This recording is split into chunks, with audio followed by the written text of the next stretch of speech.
নমস্কার, খবরের ডায়েরির নতুন পর্বে সবাইকে স্বাগত। আজকের ডায়েরিতে রয়েছে ত্রিপুরা বিধানসভার ৭৬তম প্রতিষ্ঠা দিবস, কেন্দ্রীয় মহিলা ও শিশু কল্যাণ মন্ত্রীর রাজ্য সফর, জাতীয় টিকাকরণ দিবস সহ নানা গুরুত্বপূর্ণ খবর। সেই সঙ্গে রয়েছে বিভিন্ন বিষয়ের উপর কয়েকটি প্রতিবেদন। ত্রিপুরা বিধানসভার ৬৩তম প্রতিষ্ঠা দিবস নানা কর্মসূচির মধ্য দিয়ে উদযাপিত হয়েছে। এই উপলক্ষে রক্তদান শিবির এবং বৃক্ষরোপণও করা হয়। এই অনুষ্ঠানে অংশ নেন রাজ্যপাল সহ রাজ্যের মন্ত্রীগণ, বিধায়কগণ, বিরোধী দলনেতা থেকে শুরু করে অন্যান্য সদস্যরা।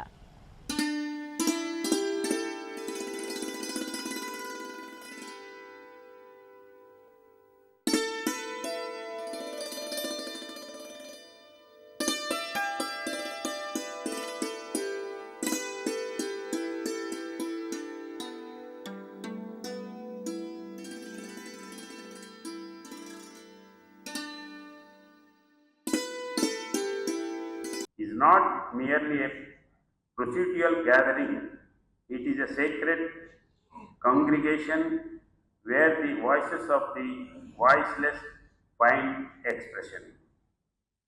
It is here that the budget is scrutinized not just as a financial document but as a reflection of our collective consciousness. It is here that we decide how to allocate resources to ensure that Antyodaya, the upliftment of the last person, remains our guiding principle. I am deeply heartened to see that today's program includes a tree plantation drive and a flood donation camp. There are not mere symbolic gestures. They are profound expressions of our commitment to life and to the future. কেন্দ্রীয় মহিলা ও শিশু কল্যাণ মন্ত্রী অন্নপূর্ণা দেবী সম্প্রতি ৩ দিনের রাজ্য সফরে আসেন।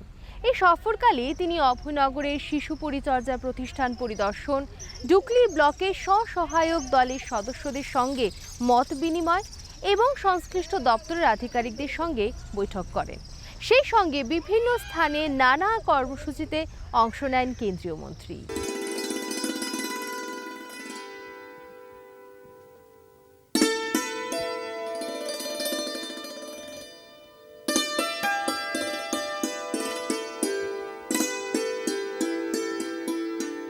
माननीय प्रधानमंत्री श्री नरेंद्र मोदी जी के नेतृत्व में जो एक मंत्र सबका साथ, सबका विकास, सबका विश्वास और सबका प्रयास, इस मंत्र के साथ देश को आगे बढ़ाने के लिए, देश के लोगों के लिए जो 4 आयाम उन्होंने कहा है कि युवा, महिला, किसान और गरीब, उनके लिए योजना बनाना, उस योजना का लाभ नीचे तक, हर व्यक्ति तक पहुँचे, इसका प्रयास माननीय प्रधानमंत्री जी का है। बाल विवाह मुक्त भारत अभियान चल रहा है। इसके लिए प्रत्येक राज्य सरकार हर पंचायत में एक अधिकारी को भी नियुक्त किया है।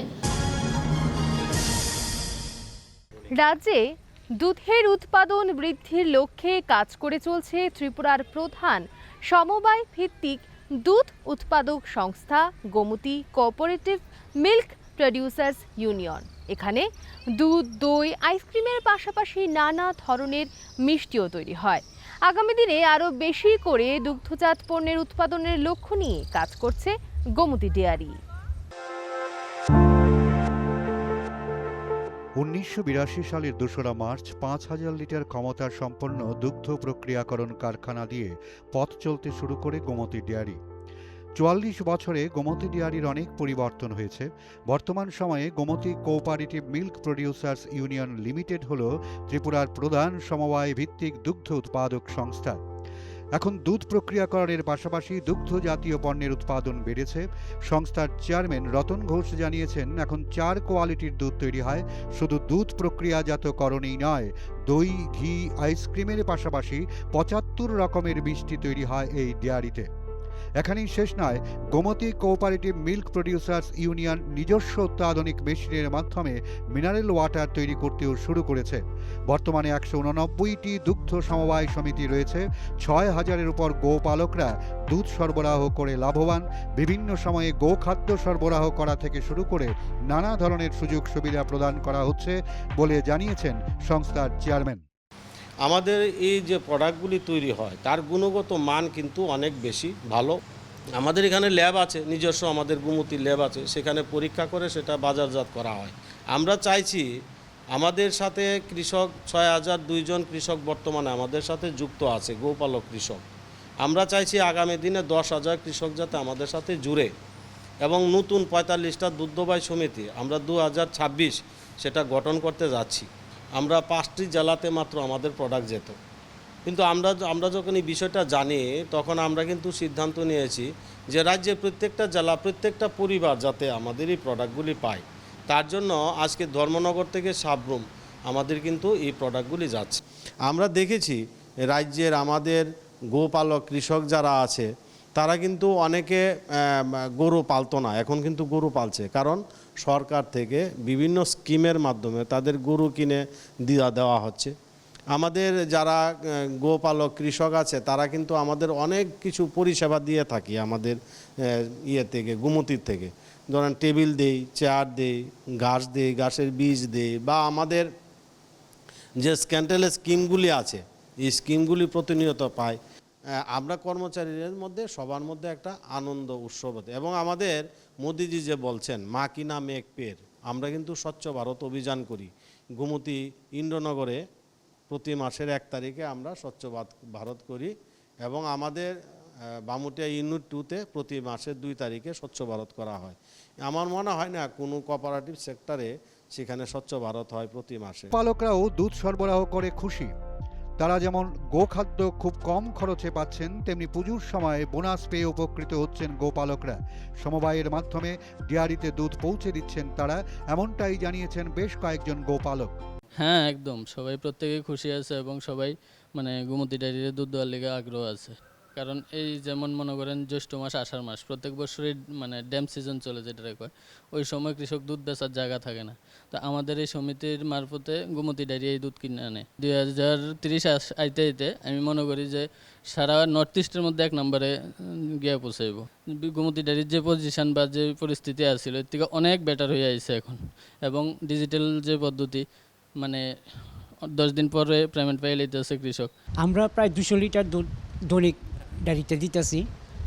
আমরা মাসে 3টা পেমেন্ট ঢুকে ব্যাংকের মাধ্যমে সব কৃষকের টাকা আমরা ব্যাংকের ডেয়ারির থেকে দিয়ে দিতেছে। আমরা গোখাদ্য পাইতেছি, গোখাদ্যের রেট 26 টাকা কেজি, বাজার থেকে অনেক কম রেটে পাইতেছি। গোখাদ্য ভালো। পনিরের ভালো চাহিদা আছে, কারণ গোমতীর পনিরের যে টেস্টই আলাদা, টেস্ট অন্য তুলনায়। শুধু দুধ প্রক্রিয়াকরণ এবং দুগ্ধজাত পণ্য উৎপাদনই নয়, এর সাথে যুক্ত কর্মচারীদের স্বার্থ সংশ্লিষ্ট বিষয়ে বেশ কিছু যুগান্তকারী পদক্ষেপ নিয়েছে Gomati cooperative milk producers union, এমনটাই জানালেন সংস্থার চেয়ারম্যান রতন ঘোষ। আমরা চাইছি যাতে সবার উন্নতি হয়, উন্নয়ন হয়, এবং আমরা এক পরিবার, এক সূত্রে গাঁথা, সেইভাবে আমরা কিন্তু চলছি। 30 জনকে আমরা প্রমোশন দিয়েছি।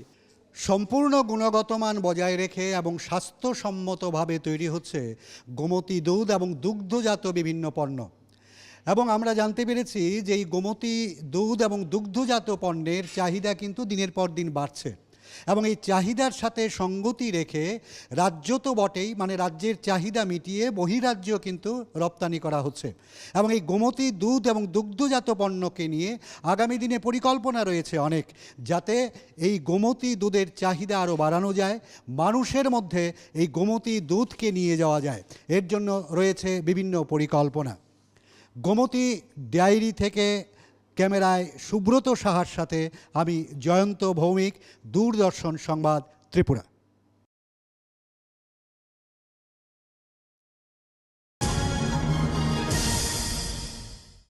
ভারতীয় জিমন্যাস্টিকের ইতিহাসের পাতায় এক উজ্জ্বল নক্ষত্র দীপা কর্মকার। এবারে শুরু নতুন অধ্যায়ের। চীনের জুনি শহরে অনুষ্ঠিত 19তম জুনিয়র এশিয়ান অটিস্টিক জিমন্যাস্টিক্স চ্যাম্পিয়নশিপে ভারতীয় জুনিয়র মহিলা দলের কোচ হিসেবে দায়িত্ব পালন করছেন দীপা কর্মকার। ভারতীয় জিমন্যাস্টিকের ইতিহাসে একটি অনন্য নাম হলো দীপা কর্মকার। দেশের জন্য একের পর এক গৌরব অর্জনের পর এখন তিনি এক নতুন ইনিংস শুরু করেছেন। সম্প্রতি চীনে আয়োজিত 19তম জুনিয়র এশিয়ান আর্টিস্টিক জিমন্যাস্টিক চ্যাম্পিয়নশিপে তিনি দলের কোচ হিসাবে সেখানে উপস্থিত ছিলেন। তো এই খেলোয়াড় থেকে একজন কোচ, তার এই যে জার্নি, সেখানে তার অনুভব এবং তার এক্সপিরিয়েন্স কী ছিল, আসুন তার থেকে জেনে নেব। প্রথমেই আপনাকে অনেক অনেক অভিনন্দন। তো এতদিন আমরা আপনাকে একজন খেলোয়াড় হিসাবে চিনে এসেছি, আর এখন আপনি একজন কোচ। তো ভারতীয় যে টিম, তাদেরকে নিয়ে যে চীনে আপনি গেলেন, তো সেখানে আপনার অভিজ্ঞতা কেমন ছিল? সত্যি অতুলনীয়। যে প্রথমে আমি নিজেই খেলতে যেতাম, আর এখন অন গ্রাউন্ড বাচ্চাদের নিয়ে যাওয়া, ইন্ডিয়া রিপ্রেজেন্ট করা ইটস এ ড্রিমস। বাট এত শর্ট পিরিয়ডে, লাস্ট 1 ইয়ার হয়নি আমি ফুললি কোচিং স্টার্ট করেছি। এবং আমাদের ত্রিপুরার থেকে একটা বাচ্চা সেই টিমে ছিল, শ্রেয়াংশী রয়, এবং সে আমার কাছেই করছে। এবং রিয়েলি প্রাউডলি কি ইন্ডিয়া টিমকে রিপ্রেজেন্ট করা। ওয়েস্ট বেঙ্গলের 3 জন ছিল, উত্তরপ্রদেশের 1 জন ছিল এবং ত্রিপুরার 1 জন। এবং স্পেশালি যখন আমাদের সাথের যে কোচেসরা ছিল আদার্স কান্ট্রি, ওরা দেখতো অ্যাজ এ প্লেয়ার খেলতে, এখন অন গ্রাউন্ড ওদের সাথে কোচিং হয়ে কাজ করতে, তো দুটো জিনিসের মধ্যে সত্যি খুব proud new, because sometimes I am represent as athlete, nowadays I am represent as coach. This is too different. Specially যখন পোডিয়ামে বাচ্চারা করছে আর আমরা নিচের থেকে ওদের ডাইরেকশন দিচ্ছি, এটাই আলাদাই অনুভব ছিল। সবসময় স্যার বলতো যখন কোচ হবি তখন বুঝতে পারবি কোচের মর্মটা কি, কোচ কীভাবে পরিশ্রম করে, কতটা টেনশানে থাকে। এখন আমরা বুঝতে পারছি সেই জিনিসটা, যে সত্যি যখন বাচ্চা করে তখন সিঙ্গেল না, পুরো কান্ট্রির একটা টেনশন, একটা স্পেশাল ফিল আমাদের উপর থাকে, যে না আমাদের বেস্ট টু বেস্ট পারফরমেন্স ওদের দিয়ে করাতে হবে, বিকজ অফ কান্ট্রিকে আমরা রিপ্রেজেন্ট করছি। সেটা অনুভূতি যতটাই বলি অনেকটাই কম। জাস্ট আমি সেটাই বলবো, অসংখ্য ধন্যবাদ GFI, sports authority of India and specially government of India, এত সুন্দর একটা সুযোগ দিয়েছে আমাদের সেই জিনিসটা করার জন্য। এবং আমার দৃঢ় বিশ্বাস যে এই জুনিয়র বাচ্চাগুলি যারা আছে আগামী দিনে আমাদের কান্ট্রির জন্য অনেক পদক নিয়ে আসবে। তো চীনে ওখানেই যারা গেছিল আপনার সাথে, তাদের পারফরমেন্স আপনার কেমন লেগেছে আমাদের টিমের, এবং সে ব্যাপারে আপনি কি বলবেন? আর সত্যি আগের থেকে অনেক ইমপ্রুভমেন্ট, অনেক ডিফিকাল্টি, এক্সিকিউশন অনেক ইমপ্রুভমেন্ট হয়েছে। কিছুটার জন্য আমরা ফাইনালে উঠতে পারিনি, ফাইনালে ওঠার পর তো যে যার দিন যে ভালো করে সে পদক আনে। তো আমার দৃঢ় বিশ্বাস যে আগামী দিনে এই জুনিয়রগুলি আগামী বছর জুনিয়র খেলে কান্ট্রির জন্য মেডেল, ফাইনালিস্ট হবে, মেডেল আনবে। আগে আপনি একজন খেলোয়াড় ছিলেন এবং এখন একজন কোচ, তো এই যে চেঞ্জটা এসছে, তো এখানে আপনাকে কি কি সমস্যার, কোনো সমস্যার কি মোকাবিলা করতে হয়েছে, এবং কিভাবে আপনি সেটাকে? জীবনের জাস্ট শুরু, প্রথম ধাপ এগোনো, সমস্যার কিচ্ছুই নেই, পেশেন্স আর ধীর শক্তি, যদি তোমার করার ইচ্ছে থাকে তাহলে কিছু আটকানো। স্পেশালি গভর্নমেন্ট অফ ত্রিপুরার অসংখ্য ধন্যবাদ জানাই, এত সাপোর্ট, এত যখন কোচে অ্যাজ এ অ্যাথলেট ছিলাম তখন, এখন অ্যাজ এ কোচ কাজ করছি তখন সবসময় বলে বাস যেইভাবে করে গেছো আরেকটা দীপা আমাদের। দীপা তো বলতে পারি না, আমার মনে হয় দীপা থেকে ভালো প্রডিউস হবে, কারণ আজকে বাচ্চাদের কাছে এত ইনফ্রাস্ট্রাকচার, এত ফ্যাসিলিটি, এবং স্পেশালি প্যারেন্টসরা এত হেল্প, গভর্নমেন্টের এত হেল্প। আগে আমাদের সময় যে ইনফ্রাস্ট্রাকচারটা এত অভাব ছিল, এখন অনেকটাই ইনফ্রাস্ট্রাকচার ডেভেলপ হয়েছে। আমার দৃঢ় বিশ্বাস, এবং দীপা যা করতে পারেনি, এই নতুন বাচ্চারা, নতুন প্রজন্মের বাচ্চারা সেই পারফরমেন্স দেবে।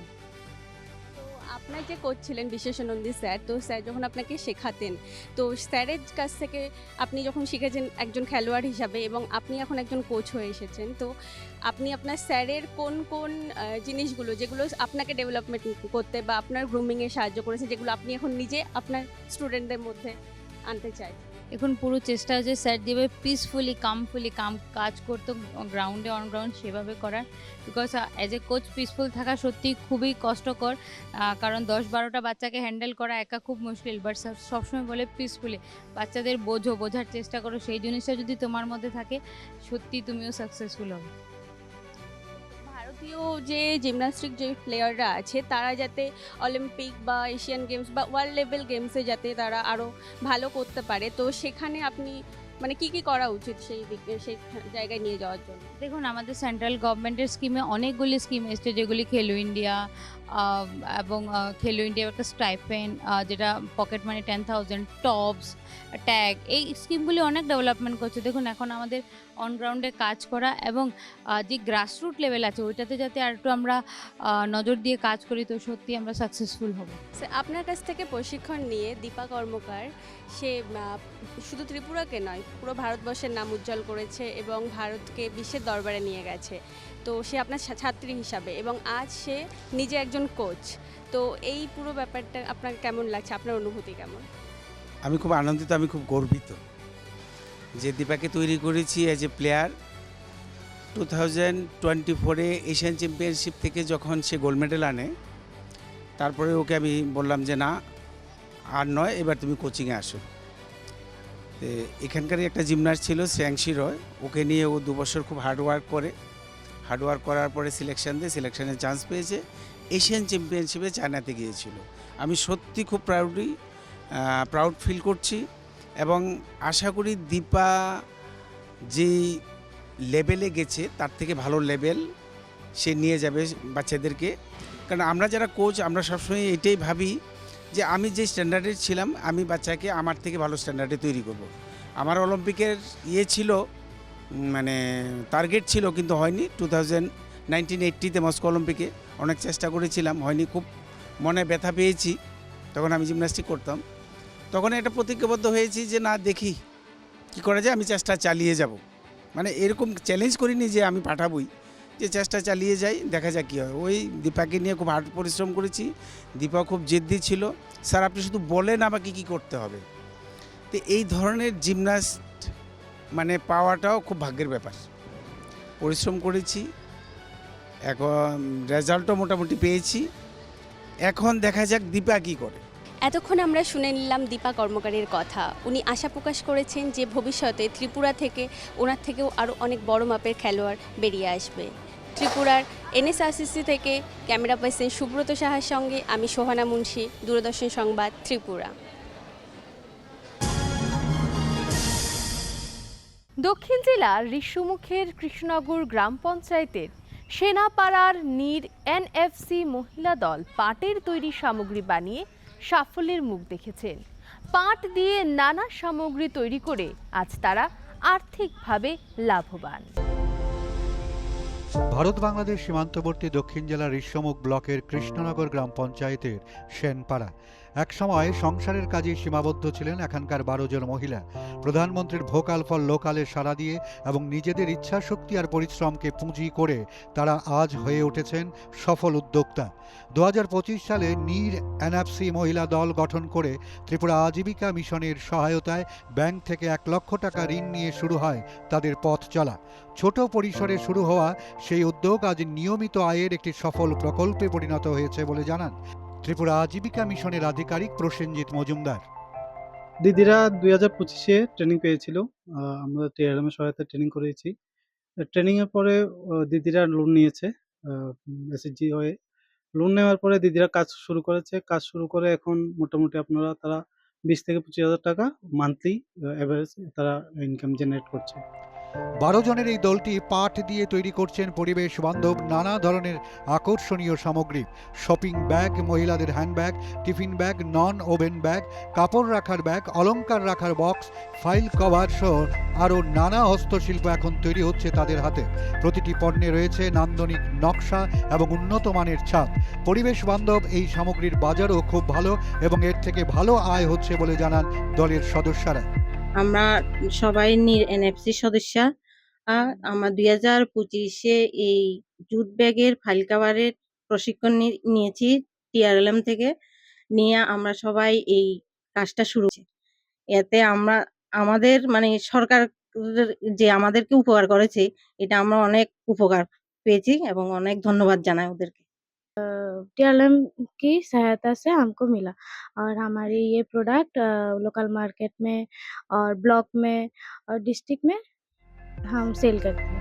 এই সাফল্য শুধু 12 জন মহিলার নয়, এটি সীমান্তবর্তী একটি গ্রামের আত্মবিশ্বাসের গল্প। সুযোগ, প্রশিক্ষণ এবং অদম্য ইচ্ছাশক্তি থাকলে ছোট উদ্যোগও যে বড় সাফল্যের পথ দেখাতে পারে তারই উজ্জ্বল উদাহরণ হয়ে উঠেছেন সেনপাড়ার এই স্বনির্ভর মহিলারা। অন্য নারীদেরও দেখাচ্ছেন আত্মনির্ভরতার দিশা। দক্ষিণ ত্রিপুরা জেলা থেকে অর্ণব চক্রবর্তীর রিপোর্ট, দূরদর্শন সংবাদ ত্রিপুরা।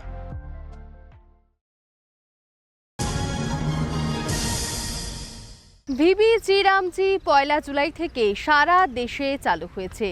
গ্রামীণ জীবিকা ও কর্মসংস্থানকে আরও শক্তিশালী করার লক্ষ্যে MGNREGAর পরিবর্তে নতুন আইন ভিবি জি রামজি কার্যকর হলো। দেশের সঙ্গে রাজ্যেও বৃহস্পতিবার ভিবি জি রামজির সূচনা হয়। দেশের সমস্ত গ্রামীণ এলাকায় কার্যকর হলো বিকশিত ভারত গ্যারান্টি ফর রোজগার অ্যান্ড আজীবিকা মিশন অ্যাক্ট 2025 অর্থাৎ ভিবি জি রামজি আইন। এই ভিবি জি রামজির মাধ্যমে প্রতি অর্থবর্ষে 125 দিনের মজুরি ভিত্তিক কর্মসংস্থানের নিশ্চয়তা দেওয়া হয়েছে। 2026-27 অর্থবর্ষে 95,692 কোটি টাকা বরাদ্দ করা হয়েছে। এই কাঠামোটি 20 বছর পুরনো MGNREGAর পরিবর্তে কার্যকর হয়েছে, যার লক্ষ্য গ্রামীণ জীবিকা ও কর্মসংস্থানকে আরও শক্তিশালী করা। ভিবি জি রামজি আজ থেকে কার্যকর হওয়ায় একে ঐতিহাসিক মাইলফলক বলে উল্লেখ করেছেন কেন্দ্রীয় গ্রাম উন্নয়ন মন্ত্রী শিবরাজ সিং চৌহান। সামাজিক মাধ্যমে এক পোস্টে তিনি বলেন, এই আইন দেশের লক্ষ লক্ষ গ্রামীণ শ্রমিকদের মর্যাদা, আত্মসম্মান ও নিরাপদ জীবিকার নিশ্চয়তা দেওয়ার ক্ষেত্রে এক নতুন অধ্যায়ের সূচনা করেছে। এই উদ্যোগের সাফল্যের বিষয়ে আশাবাদ ব্যক্ত করে শিবরাজ সিং চৌহান বলেন, এর ফলে গ্রামে নতুন কর্মসংস্থানের সুযোগ তৈরি হবে, টেকসই সম্পদ সৃষ্টির গতি বাড়বে, নারীর ক্ষমতায়ন আরও জোরদার হবে এবং আত্মনির্ভর গ্রামীণ ভারতের লক্ষ্যে বাস্তবায়নে নতুন গতি আসবে। राज्यों और केंद्र शासित प्रदेशों को इंटरिम एलोकेशन का प्रस्ताव किया और वो एलोकेशन कुल मिला के है 95,692 करोड़ का। अब ये केवल केंद्र का हिस्सा है, राज्य इसमें अपना 40% मिलाएंगे तो कुल मिला के हो जाएगा 1,51,682 करोड़ के आसपास। इतनी विशाल धनराशि गांव के विकास के लिए और मजदूर भाई और बहनों को रोजगार देने के लिए उपलब्ध है। हमने राज्यों से ये कहा है कि इस योजना को लागू करने की सभी आवश्यक प्रक्रिया पूरी कर ली जाए। इस योजना के अंतर्गत अब ग्रामीण भारत के लिए, गांव के लिए 2,80,000 पंचायतों के पास एक साल में 1,51,682 करोड़ रुपया खर्च करने के लिए हैं। নতুন এই আইনে গ্রামীণ কর্মসংস্থান ব্যবস্থায় যুক্ত হয়েছে আরও নানা গুরুত্বপূর্ণ সামাজিক সুরক্ষা। কোনো ব্যক্তি কাজের আবেদন করেও কাজ না পেলে তিনি বেকার ভাতা পাওয়ার অধিকারী হবেন। একইভাবে কাজ দিতে দেরি হলে শ্রমিকরা পাবেন বিলম্বজনিত শ্রম ভাতা। আর 15 দিনের বেশি দেরি হলে সংশ্লিষ্ট শ্রমিককে বকেয়া অর্থের পাশাপাশি সুদ সহ পরিশোধ করার বিধানও রাখা হয়েছে। গ্রামীণ জীবিকা ও কর্মসংস্থানের ক্ষেত্রে এই নতুন আইনকে কেন্দ্র করে স্বাভাবিকভাবেই নতুন আশার সঞ্চার হয়েছে আমাদের ত্রিপুরা সহ গোটা দেশ জুড়েই। এই অ্যাক্টে উপকৃত রাজ্যের সাধারণ জনগণ তুলে ধরলেন নিজেদের অভিজ্ঞতার কথা। সেন্ট্রাল গভর্নমেন্ট এখন যে 125 দিনের বিলটা পেশ করছে, এতে আমাদের গরিব মানুষ যারা আছি রেগার কাজ করে জীবিকা নির্ভর করে অনেক উপকৃত হব। এর জন্য সেন্ট্রাল গভর্নমেন্ট, কেন্দ্রীয় সরকারকে আমরা ধন্যবাদ জানাই। আজকে থেকে আমরা বিবি রামজি কাজ শুরু হয়েছে। তারপরে এখন আমরা আগে পাইতাম 100 দিন, এইবার থেকে 2026-27 থেকে আমরা পাচ্ছি 125 দিন। কারণ সেই কারণে আমরা নরেন্দ্র মোদীকে আমরা ধন্যবাদ জানাই, আমরা সরকারকে ধন্যবাদ জানাই। দূরদর্শন সংবাদ Tripura.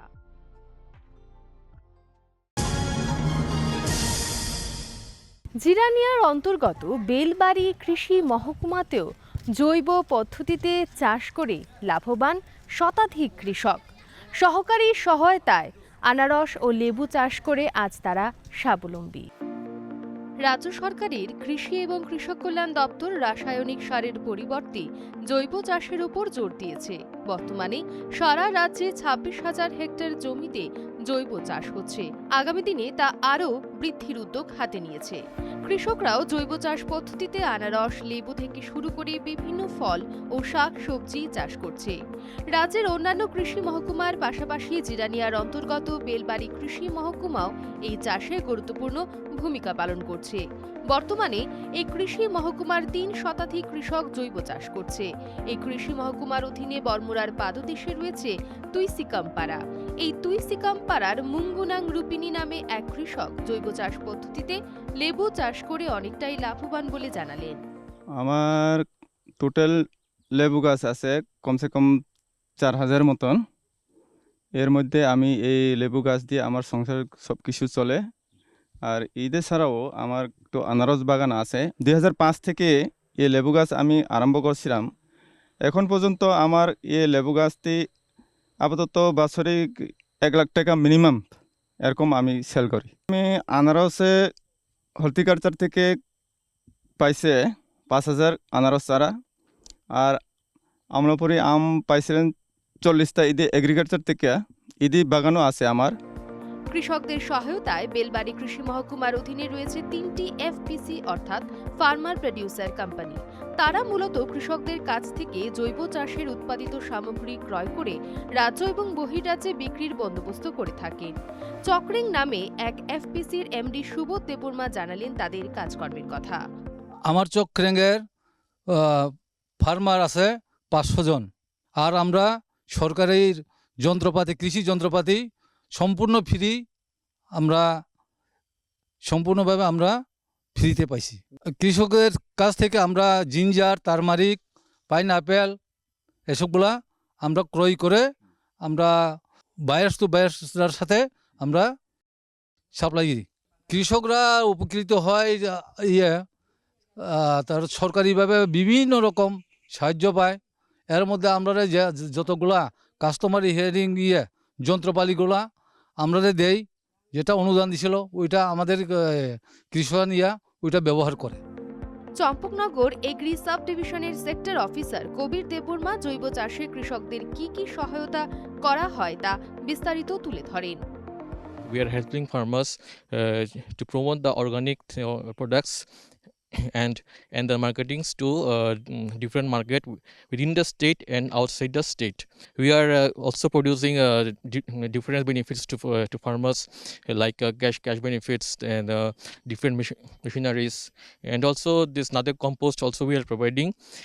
And farmers are very happy to engage with the special scheme from this department called known as MOBCD from Northeast region.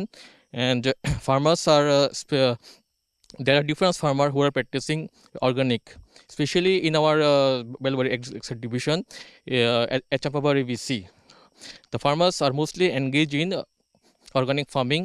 They are not cultivating with any chemicals. Only they are practicing the organic farming.